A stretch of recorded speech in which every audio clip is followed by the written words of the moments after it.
lanjutkan.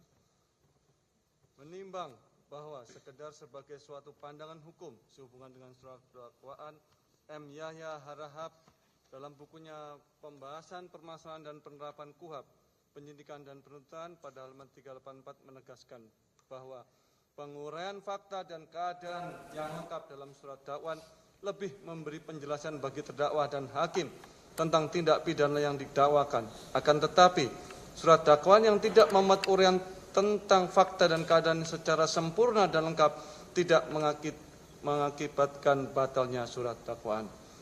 Menimbang bahwa selanjutnya ditegaskan dalam putusan Mahkamah Agung RI nomor 36K/KR 1968 tanggal 20 Agustus 1969 yang memberikan kaedah, walaupun surat dakwaan tidak menyebutkan fakta dan keadaan yang menyertai perbuatan yang didakwakan secara lengkap tergambar, tidak dengan sendirinya mengakibatkan batalnya putusan.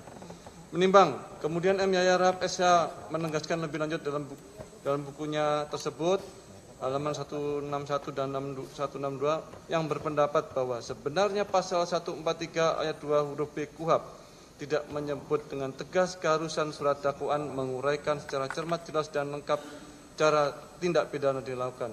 Dan yang diharuskan adalah uraian cermat, jelas, dan lengkap mengenai tindak pidana yang didakwakan, termasuk uraian tentang keadaan yang melekat pada tindak pidana. Namun tidak semua keadaan meski diuraikan, tetapi cukup keadaan yang benar-benar relevan dengan dan kejelasan tindak pidana yang didakwakan. Menimbang bahwa berdasarkan pendapat Dr. Sugana tersebut di atas, memperhatikan uraian surat dakwaan penuntut umum dalam perkara ini, Majelis Hakim menilai bahwa penuntut umum telah menguraikan unsur-unsur tindak pidana yang didakwakan secara cermat, jelas, dan lengkap berdasarkan hal-hal yang relevan dari hasil pemeriksaan penyidikan sehingga menjadi jelas tentang tindak pidana yang didakwakan.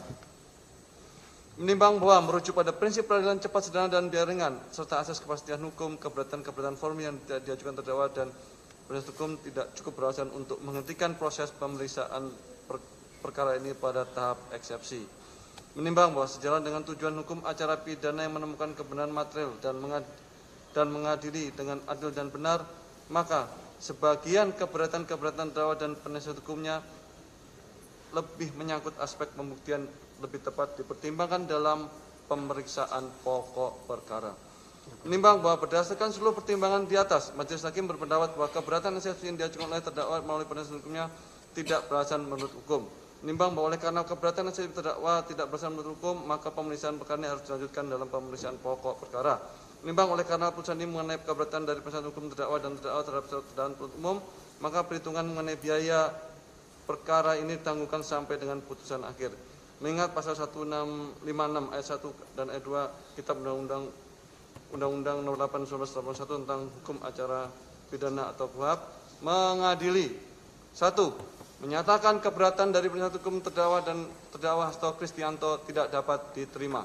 2. Memerintahkan penuntut umum untuk melanjutkan pemeriksaan perkara nomor 36/TPK/2025 PN Jakarta Pusat atas nama terdakwa Hasto Kristianto berdasarkan surat dakwaan penuntut umum tersebut di atas.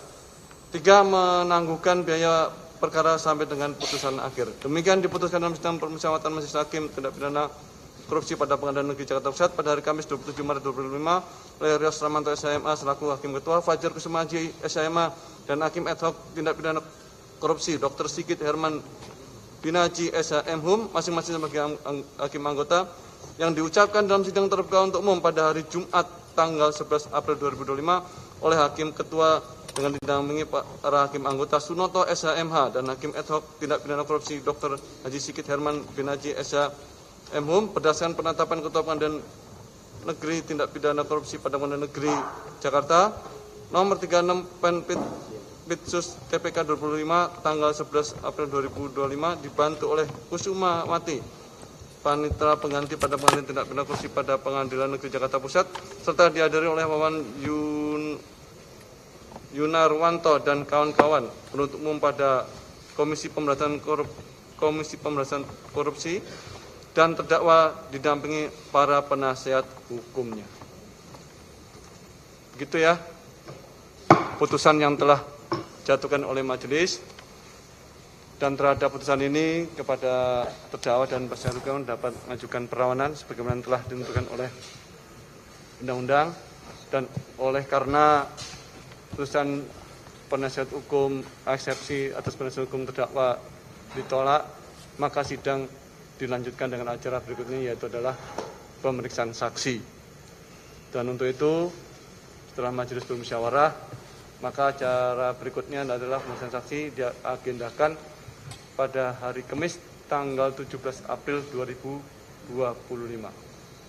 Ya, karena hari Jumat libur.